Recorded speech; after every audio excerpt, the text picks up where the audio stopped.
Let's bring him out because he's just absolutely amazing. And there he is, folks. Gareth P. Jones. We love him to bits, and we love it. The question is, will Rabunzel live happily ever after? And that's just the biggest question, I have to say. Gareth, welcome to the show. I've got some crowd cheer and some applause here because it's just amazing. We love you. Thank you so much for joining us. How's your week been? It's been all right. Yeah, I was recording a song yesterday. Oh, I was recording this. Well, I was recording this. All of my books have songs. Every book I've ever written has a song. Wow. But so the follow-up book to Rabunzel comes out in August, and so I was recording the song for that one. So yeah, that was good. Yeah. Lovely. Well done. We'll have some singing from you later on in the show because it's very, very kind of you. Thank you so much indeed for joining us. We're absolutely brilliant. Folks, this book is marked for 3 to 6 years, readers, but we think that this has got great potential in the hands of a good educator. I could keep a year 10 class amused with this. So honestly, 3 to 6 is absolutely nothing. It is absolutely stunning. It is packed with some clever twists and it meets some great current themes. We'll talk about that in some more detail as well. Just welcome to the show. Maria has our first question for Gareth. Thank you very much, Russell. So, Gareth, it's lovely to speak to you. It's just absolutely wonderful. Now, we like the fact that it's a rabbit, but why not a cat? You know, Catunzel would have worked quite well. Excuse me. Or even Hamsterunzel. I was thinking about that. You know, why did you choose a rabbit for the story? Keep suggesting animals. I need more ideas, so that's very much playing into my hands. So basically, what happened in order to come on? I've had a few picture books published before. Let me show you another two that I've had published. This one was my first ever picture book. It was called "The Dinosaurs Are Having a Party." It was about some dinosaurs who were having a party. And this one is about a pirate. Well, it's called "Are You the Pirate Captain?" I think you can work out what it's about. It's about some people who need a pirate captain. Both of these books were influenced by my son, whereby play sessions with my son, and that's how I came up with these books. My son is now 10 years old and still very helpful when it comes to solving problems.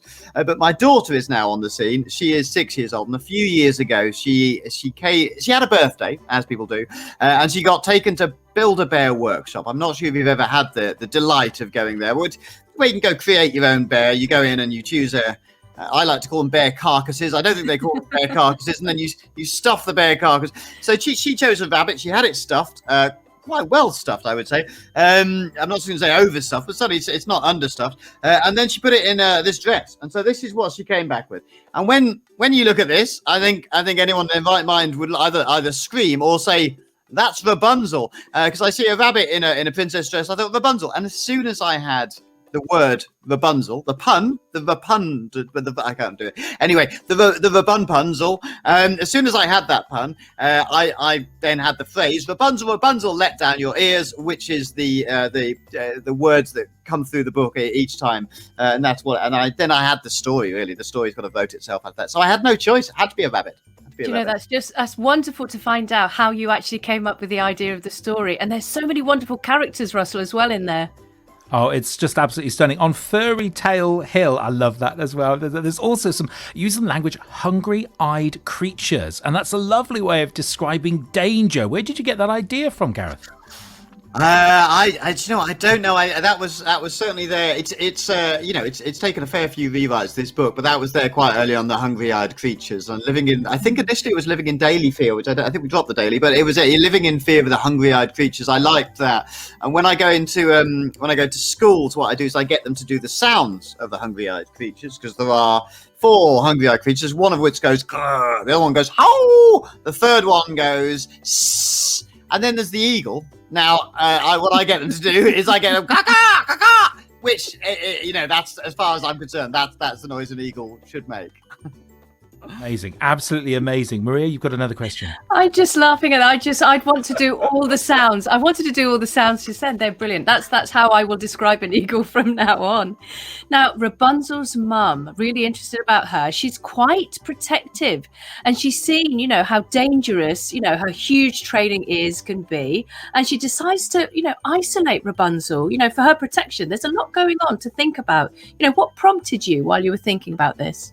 Well, I was mostly just thinking purely about the original tale, and then also a little bit influenced, I think, probably by the excellent film version, Tangled, in which I don't know if you know the film version, Tangled, but it has the mother in that, the stepmother in that, but she's sort of got this passive aggressive way of controlling Rapunzel, which is really, really well done. And I remember looking up about the film, and what they did is everyone in the, is it Pixar? No, it's not Pixar, it's another one. But everyone who worked on that film, they were asked to say the sort of things that their mothers might say in a passive aggressive way, and then they wrote them all down, and a lot of them appeared in the film.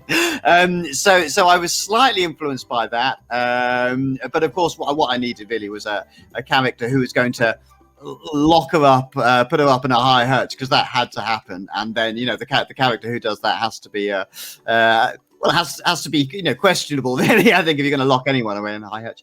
The interesting thing since then, of course, is that, I've read this book out a few times, and when I read that bit about her being stuck indoors with nothing to do and no one to play with and nothing to do but keep fit, and I'm like, this feels familiar. I feels like this is a lockdown book suddenly. Wasn't written, during lockdown. It was written before lockdown, and yet it's interesting how that page to me speaks to me in a very different way now than it did when I wrote it. Do you know, it spoke to me as well, because as soon as I was reading it, I was thinking, this is my life. This is what I've been doing for this period of time, Russell. Absolutely. Yes. And me too as well, Gareth. Your timing is impeccably perfect, I have to say.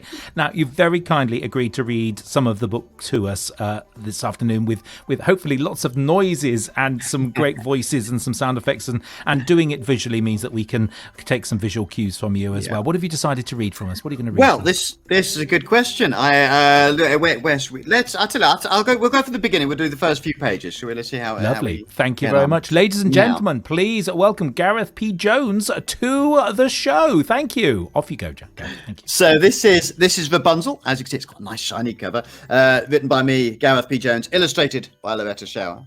And it begins like this.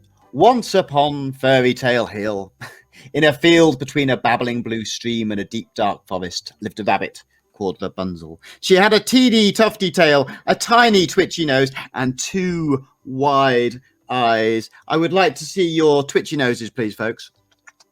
I would like to see your wide eyes. There we go. Excellent. And she also had very long ears. So long that they trailed behind her everywhere she went, causing all kinds of problems. This made her mother worry. Like all of the animals in Fairy Tale Hill, she lived in fear of the hungry-eyed creatures that lurked in the deep dark forest. Now here we can do the noises. So there we are. The hungry-eyed creatures go like this, and like this. Oh, that's it. And like this. And then let's do the eagle. That's right. Slightly seagullish, aren't they, the eagles? Maybe they're doing impressions. With Rabunzel's long ears causing her so much danger, her mother decided she had to put her daughter somewhere safe, far away from the hungry-eyed creatures. We must keep you up high. You'll be safe in the sky, out of harm's way. That's where you must stay. There was no way up and no way down. Finally, Rabunzel was safe and sound and all alone. Can I get an ah? That's very good. Each morning, Rabunzel's mother would arrive with a basket of carrots, lettuce, and fresh water. Rabunzel, let down your ears. Now we do this all together. This is this is repeating phase. So 1, 2, 3. Rapunzel, let down your ears. Just a minute, Rapunzel would respond, and then she would unfurl her long ears and allow her mother to climb up. Now, at this point, we do some climbing like this. Climb up the ears, climb up. A painful way, I would imagine, for Rapunzel, but she seems okay with it. She seems all right. Let's get up to the bit that we were just talking about here. Rapunzel would gaze at her friends, running and jumping and laughing in the field below. How she longed to be with them again. She begged her mother to let her come down, but the reply was always the same. We must keep you up high. You're safe in the sky, out of harm's way. That's where you must stay. For days, weeks, months, Rapunzel remained up high and safe and sound and bored to bits, with nothing to do except brush her long ears and try to keep fit. Now, before I finish, can we get to? Oh yes, let's introduce the male character in this book because I like him a lot. Then one day, a hare called Flash Harry came racing into the field up on Fairy Tale Hill. He heard Rabunzel's mother call. All together, please. Rapunzel! Rapunzel! Let down your ears! Flash Harry had never seen anything like it, nor anyone as beautiful. He's fallen in love, so we do the heart symbol like that. That's really interests me, that heart symbol. It's very good, isn't it? We didn't have it when we were kids, did we? They've invented it somehow since then. Flash Harry had never seen anything like. So he's fallen in love with her. Look at his face. He's fallen in love with her. Such beauty should not be hidden away. He proclaimed, "I, Flash Harry the hare, will rescue her." Now, that's as far as I'm going to be. But of course, Bunzel doesn't need rescuing. That's not that sort of book. Flash Harry is a rather, let's say, overconfident young hare. That's probably a polite way of saying it. And so he needs to learn a lesson in this book. Oh, thank you so much. That was wonderful. And I liked joining in because I love reading, but it's the joining in. So I'm so glad that you let us do that. Rapunzel, Rapunzel, let down your ears. The other one I get the kids to do is they get their long flappy ears like that, and then they flap their ears all over the place. They do a lot of ear flapping and then a bit of climbing as well. Yeah, it's interests me. When I write the books, I don't sit down and think what would be good to read out loud. But of course, you know, when you come to read them out loud, and it's only when I start doing it that I learn all these things to do the animal. And quite often the kids will do something, and I'll go, "Oh, actually, that's good. I'll use that here." And so yeah, the reading, it's a really interesting way that develops. Yeah. And you always remember the story then. You can retell it, that oral retelling. Oh, it's brilliant. Yeah. Thank you so, so much. Now, we're back after this, folks, to chat more to the amazing Gareth P. Jones about Rabunzel. And if you'd like to comment or ask Gareth a question, just pop over to the Padlet. You've got a few moments to do that. Just click on that pink circle and write your comment and put your name in the top box. You're listening to Maria and Russell. This is the After School Book Club on LearnRadio.net. Certainly does, and we've got Gareth P. Jones with us. Let's hit some questions from the Padlet. Maria, what do we have first? Thank you very much. Well, Lola said she would like a rabbit with long ears, and she likes the froggy in the pond relaxing, and she'd like to know from Gareth, do you like frogs? That's such a good question. Do I like frogs? I'm trying to think if I have any particular strong feelings about frogs. Yeah, I quite like frogs. I like the way they change from tadpoles to weird half tadpoles to frogs. Yes, I do like frogs. I also love those pictures. When it comes to picture books, I think the thing to remember is that the important thing about picture books, as much as we're interviewing me, the writer, the important thing is the pictures. Mm-hmm. And Loretta's pictures are just amazing. And this might surprise you as somebody who has written big books. I'm not a visual thinker. I don't have any vision of what the book will look like when I write it at all. And I try my best to describe what the pictures might have in them. But really, I'm very much down to Loretta and down to the designer as well. And they've done such a good job with this book. We're all very delighted with it. It's fabulous. And the frog is relaxing, isn't he, in the little pond? That's right. He's kicking back, isn't he? He's kicking back. And yeah, I love all those little details because quite often I even when I look at the pictures, I don't see it until I don't see all those details until I actually get a physical copy of the book. Yeah, there he is down there chilling out. Maybe we need to do one without a frog next. Yeah. Oh, thank you very much. Thank you, Lola, for your question. What else do we have, Russell? Thank you. Megan's been on. When did Gareth realise he had a gift for writing? Ooh, well, I will tell you a story that I sometimes say when I go into schools. This is about the first story that I remember writing. Now, this is probably not the first story that I wrote, but this is the first one that I remember. And I do remember that I had very good teachers who were very encouraging about my writing. But I remember this one on this one occasion. I think the teacher probably has reflected slightly less well.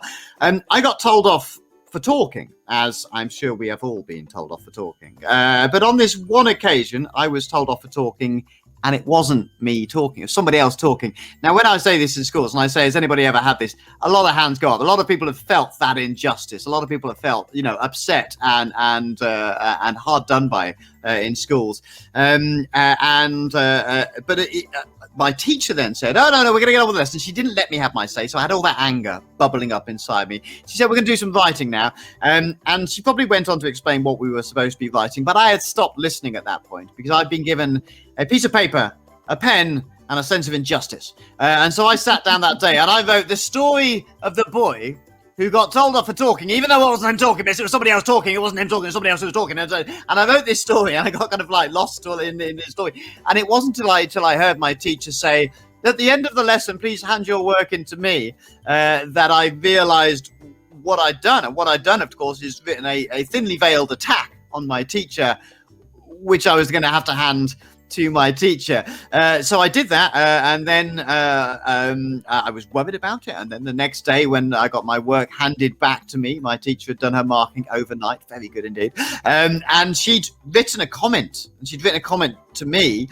She'd done all those corrections that teachers do as well. But she'd written, and she said, "Dear Gareth, I'm sorry, I thought it was you." So she understood what my piece of satire was, and I think it was moments like that where I realised that I could achieve something with writing. Because although that's quite a silly story, actually what I was doing is I was taking a problem, something that had hurt me, and I was turning it into something which, a creative endeavour. And actually that's quite a good way to think about things. Next time you feel sad or down or depressed or upset or like life is unfair, then if you can turn it into a poem or a song or a book, then it makes you feel better. Absolutely. Wow, and it reminds me that this week is creativity and well-being week. So all of those wonderful things, getting it out, it's really, really important for us, Russell, isn't it? Absolutely. So thank you so much for that as well.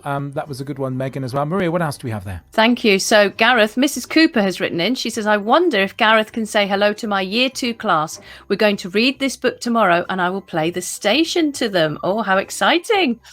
Excellent. Well, I can say hello, which is probably hello, Mrs. Cooper's year 2 class, but also Rabunzel can say hello. I've already introduced you to my daughter's Rabunzel. This is my Rabunzel. So this is my Bunzel. So she's saying hello to you. The Bunzel has started coming to schools with me, haven't you? Yes, but to be honest, it's I never really know until I stand in front of a school. She's not. I better hold it in so she doesn't hear this. She's not a very good performer. She gets a little bit struck. She goes like a rabbit in headlights. But I think we might go with the rabbit in headlights joke next time and make that work. I tell you who is a good performer is this new chap. This is Louis. Louis is a lion, and Louis was purchased. Yeah, okay. Louis, he says he can't be bought, but there you are. Louis was acquired because my next book is called The Lion on the Bus. Wow. Yeah, exactly. And the lion on the bus goes, exactly, isn't it? Yeah. How's your ventriloquism? My ventriloquism is not very good. How's yours? Much better than yours. Okay, you get the idea. But yes, yeah. Louis goes down very well, actually. So. I love it. I just absolutely love it. The power of puppet. See, that would just so not work on the radio. See, ventriloquism just so doesn't work on the radio. Or rather, it does rather well, which is really good. Maya's been on and says, where does Gareth get his ideas from? Well, I get my ideas from all over the place. I can get my ideas from... I'll give you some examples. I've told you about how I got the Bunzel from my child. Which other books can I pull out of it? I'm going to pluck a book out and tell you where the idea came from. Well, the pirate book that I mentioned before, Are You the Pirate Captain? I got the idea from this while playing pirates with my son, and we needed somebody to come and play with us, so I kept saying to kids who came to the playground, "Are you the pirate captain?" And from that question I thought, that's quite a good question. I wonder whether I could get a book out of that, and I could. And then we found somebody who came to play with us, and in the middle of a perfectly good game of pirates, he would turn into a robot and go, "I am a robot, I am a robot." This is the problem with playing with kids, is that they're just totally random and weird. And so because he turned into a robot, rather than correct him and say, "You've got it wrong here, mate, we're doing pirates," I took that idea and I wrote 4 books about the steampunk pirates, robotic pirates. So yeah, from playing is one of my favorite ways to get ideas, from playing with with my children, with my friends, with my instruments. So it's all about play really for me. But I do other things. Yeah, I mean I've got a copy. Oh yeah, there's this one. Now, this is a very different book. You could get a more different book from Rabunzel than this one. This is called Constable and Toop. It is a ghost story. And it is the thickest book, there you are, that's how thick it is. Wow. Thickest book I've ever written. I was going to say read then, yeah. This is the thickest book I've ever written. And I got the idea because the name is a name of a shop near me, about 200 meters in that direction. There is an undertaker's called Constable and Toop. And so I took that name of the undertaker's and I simply asked the question, who is Mr. Constable and who is Mr. Toop? And that led on to a rather dark, scary ghost story that I wrote. Oh, they are amazing. brilliant. Oh, That's I'm going clever. to start getting more books after this. This is wonderful. Thank you so much. And also we've had Lorraine getting in touch. She says, a great idea. Not seen this before, so I'm looking forward to it. I can see how older children could compare this well to the original tale. Yes, absolutely, Lorraine. I mean, I've got nibblings. So I've got nieces and nephews, and apparently they're called nibblings. And I have seen that movie. If I've seen it 20 times, I've seen it 200 times. And this is just such a wonderful spin on it. It's absolutely brilliant. Thank you so much. What have we got next, Russell? Well, Casey's been on, this long-term listener as well. Casey says, some of the children in our junior chemo group loved seeing the book recently and plan to have it as a book Zoom party. So they'll all get a copy soon. Wow, that's amazing. Thanks for the book plate too. It's gorgeous. Well, there's a happy customer, Gareth. Casey, thank you. So if you say hello to Casey, that would just be lovely. Hello, Casey, and you are very welcome. Yeah, those book plates are lovely. They're really beautiful. Loretta design. Well, I think somebody designed them with Loretta's artwork. They look fantastic. Yeah. Wow, that's amazing. Maria, what else do we have? Thank you. Lorraine has just been saying, we have just been writing about soundscapes and sound effects helping children read for meaning, and this book would be great for year 2. Yeah, I think it would be great for year 6 as well. I've taught year 6. I think any book is great for any age, even us grown-ups, Russell. Absolutely. Quite right too. Andre via Casey, we like the clever way the special names at the very front of the book are written in a wavy shape of Rabunzel's ears. This is a really good question, actually. I wish I'd thought of this one. Whose idea was that? Gareth? Now, what? Wavy writing. Oh, front of the yes, that bit. on the ears, yeah. Nothing to do with me. Absolutely nothing to do with me. So, I don't. I don't really have a very good visual mind, and I quite openly admit to that. And so all of these things, and there's things like the Endpapers. Just the Endpapers, just beautiful. Look at these, just loads of carrots. So I really like that, and that would have been the designer who worked on the book. So yeah, I would have thought that would be her decision. Very clever. Very clever. Maria, there's one more one. There's one there. Thank you. I'm just enjoying spending time with Gareth today. It's brilliant. Casey says, Andre, who's 5, loves how there is a bookshelf on the tree branch. Yes, I noticed that as well. It's lovely. Yes, again, not something I can take credit for, and I love all those. I love all those details, and I love finding all this. And of course, if you find out, look at what she's reading, that gives you a big clue about what's going to happen. There's a little bit of a hint, isn't there? There's a little bit of a hint. Absolutely. Love it. Absolutely love it. Now, Flash Harry, can we just come back to him again? Now, where did this idea come from? He's just a modern Prince Charming, isn't he? Or is there some more to this, Gareth? Well, I think, once I realised that these were going to be animal fairy tales with a feminist twist. That's the pitch.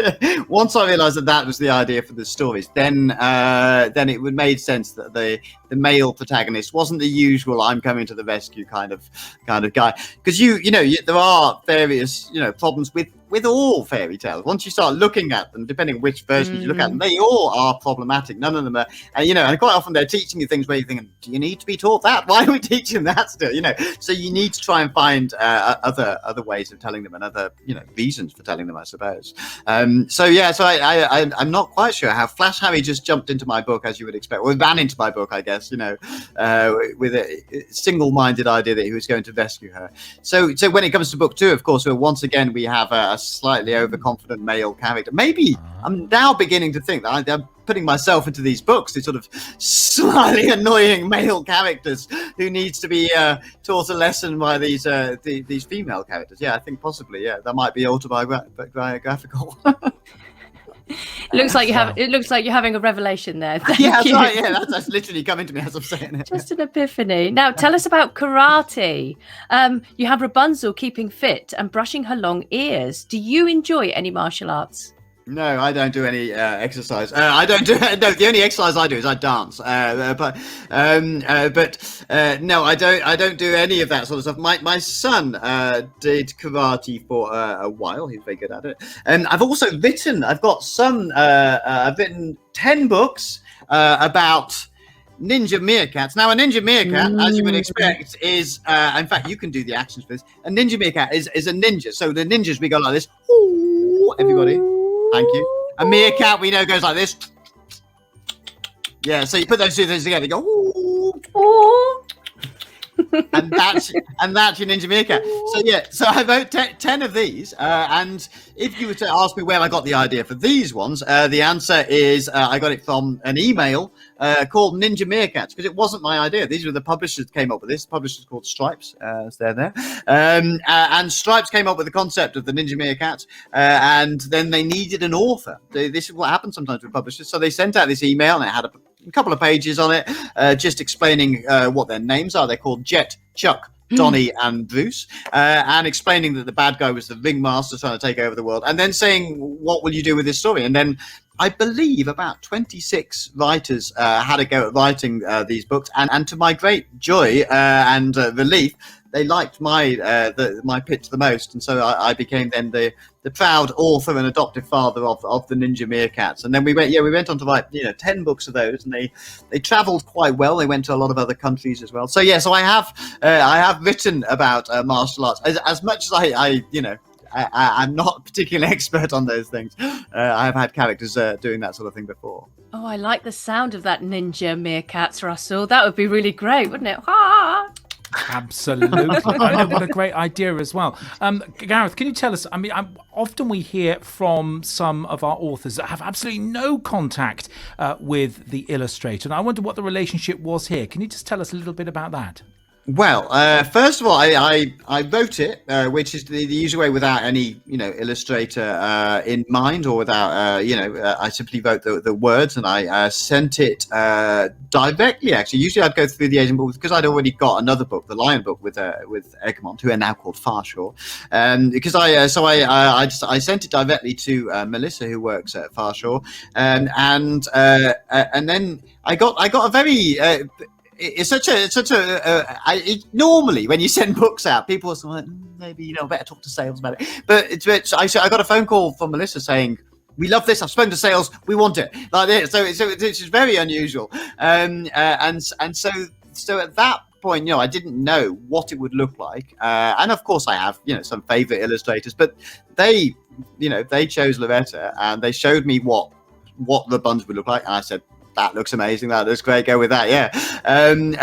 And so there wasn't really any contact directly between us. But of course, we have more books coming, and we are now friends on Twitter. So we do have a few little quiet back chats, the two of us together, to just discuss, because sometimes an illustrator will draw something and it's different to the words. And I tend to, look at that and go, I think I prefer your pictures to my words. Let's change my words. And also it's a lot easier to change words than it is to change pictures, I think. So yeah, so I like the collaborative side of it. And the other thing I love doing is live events with illustrators. I haven't yet, obviously, had that chance with Loretta yet, because of events. But hopefully, at some point, we can do that. And I love it. I love, because what you can do is we'll be standing on a stage. When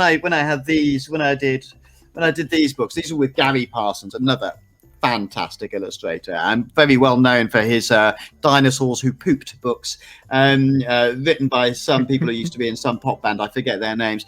And so Gary and I have stood on many stages together. And what happens is I'll be there and I'll have my ukulele and maybe a guitar and a couple of puppets, and I'll be jumping around. I'll be doing a bit of dancing. I'll generally be trying to steal all of the attention.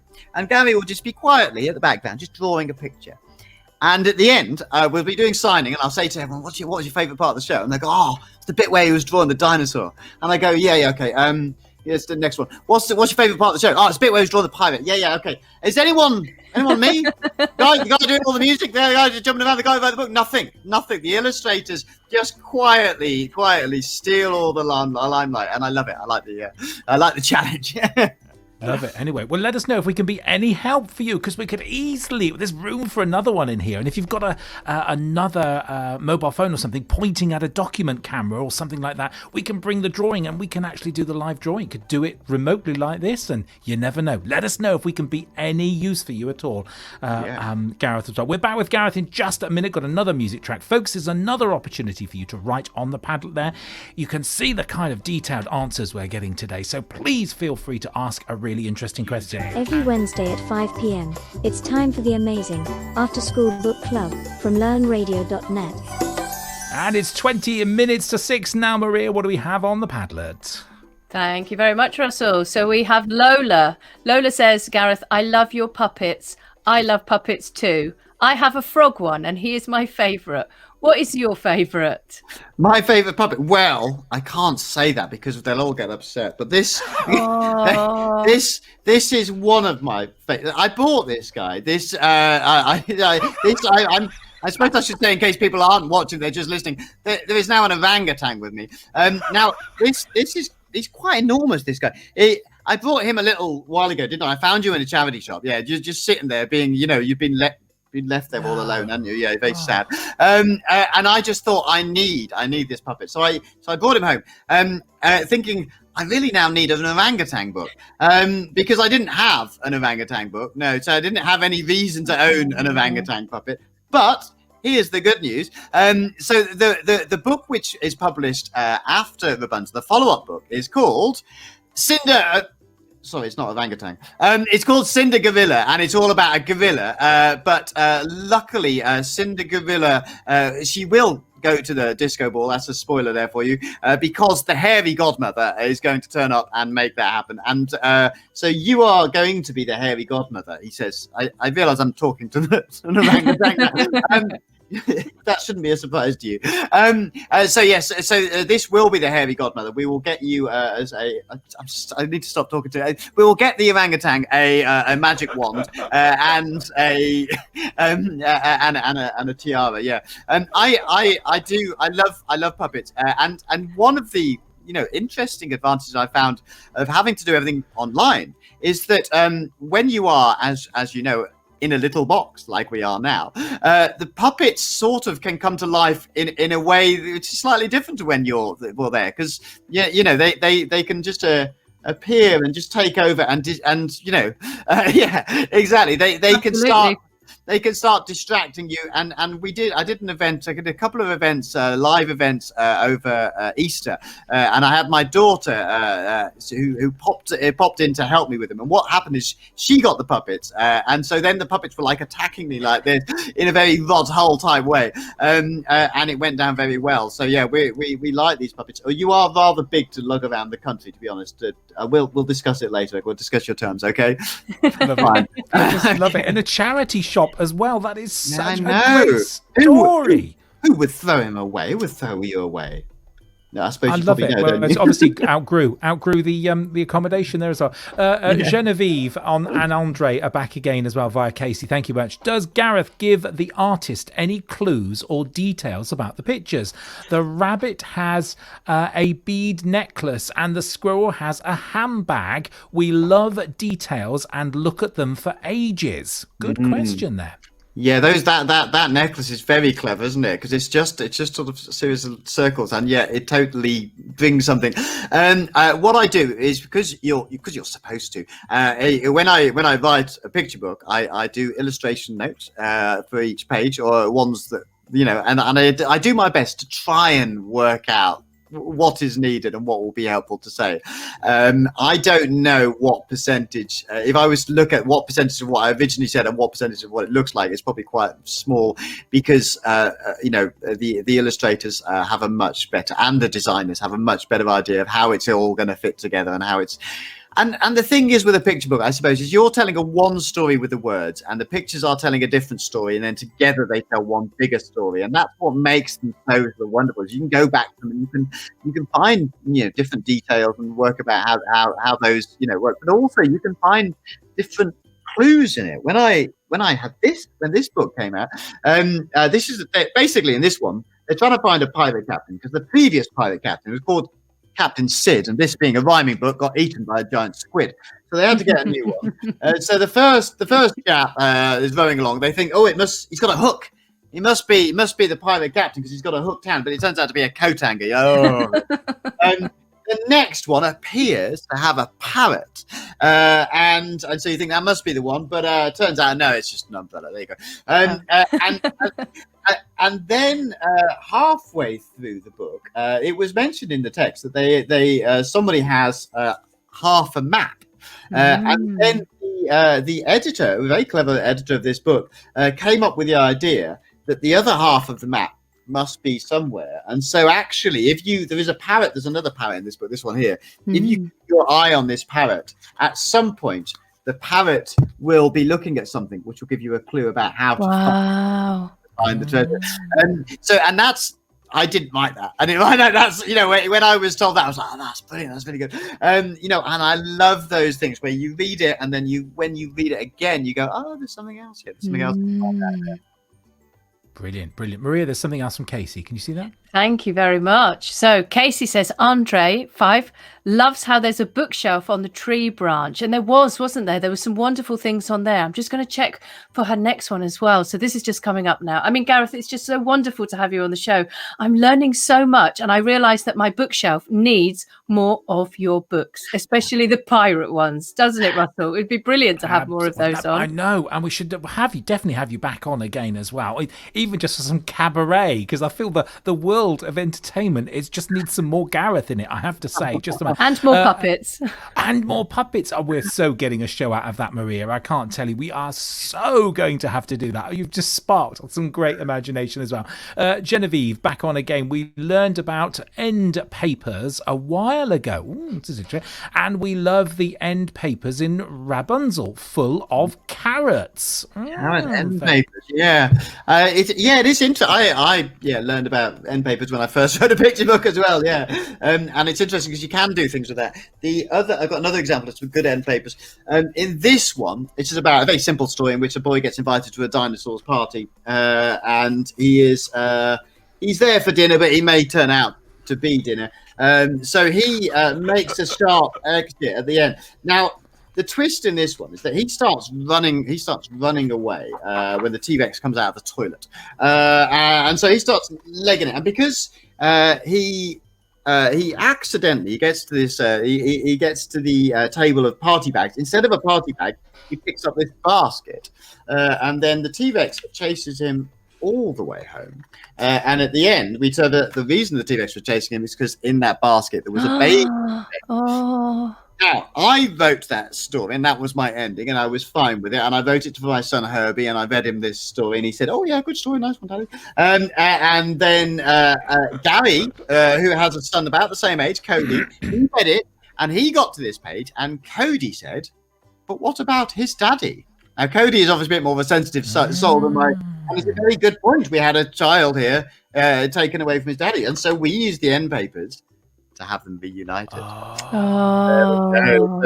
So yeah, you can be inventive about it. And I love that. Again, I'm quite happy to say not my idea. Well, all of the best ideas, it seems, are not my ideas. But it's nice that they come from my books. But yeah. Oh, it's brilliant. Absolutely brilliant. Well, clearly, performance is dear to your heart. And I have to say, you are just amazing. You have delighted us both. We're absolutely thrilled to have you with us. I wonder if now would be a right time to ask for that song you spoke about. Yes. Now, down here, I have a piano. Look down here, look. Like that, just showing it. The other reason you can tell it's a piano is because I'll make lots of mistakes, probably. Okay, so we're going to do the Bunzel song. The sing-along bit is the end, and we'll be singing "Let Down Your Ears."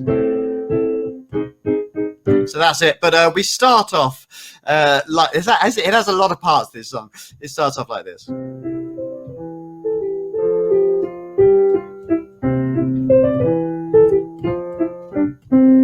Never had a lesson. Rabunzel, there's so much to fear. Rabunzel, don't let down your ears, because I'll try it again. Rabunzel, there's so much to fear. Rabunzel, don't let down your ears, because the hungry-eyed creatures that dwell in the woods, they long to eat you and probably could. Rabunzel, stay in your high hutch, because sweet Rabunzel, we love you so. Much to my surprise, he was a kung fu master, a self-taught rabbit in the ways of the martial art. Well, a snake strikes fast, but a rabbit burns his faster. The fight was done before I got a chance to start. Rabunzel, let's see some of your muscle, cause the bunny gonna tussle, and this is no rehearsal. Your ears are dangerous, you're gonna stop the predators, you won't let them get it, so let's sing another verse. Rabunzel, there's nothing to fear, because sweet Rabunzel, you let down your... Here we go again with another bunny buster. Karate and the hop in the judo chop. Not being funny, if you mess with a bunny, you'll get messed up. With a bash and a thwack and a bap and a diddle bap bop. Rabunzel, if you'll excuse the pun, you'll see that there's a message here. We're not just here for fun. You can't live your life in fear. No damsels in distress are here. When fear is near, we cheer. Rabunzel. Everybody, let down your ears. Let down your ears. Let down your ears. Let down your ears.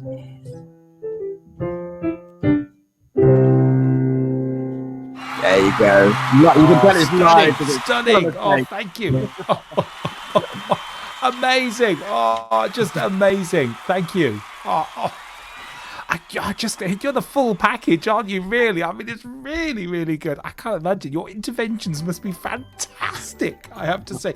Details on the website, folks, if you want to book him, because he's priceless, absolutely priceless. Maria, you've got another question for our guest. Oh, I have. Now, I like how the story ends with how independent girls can be.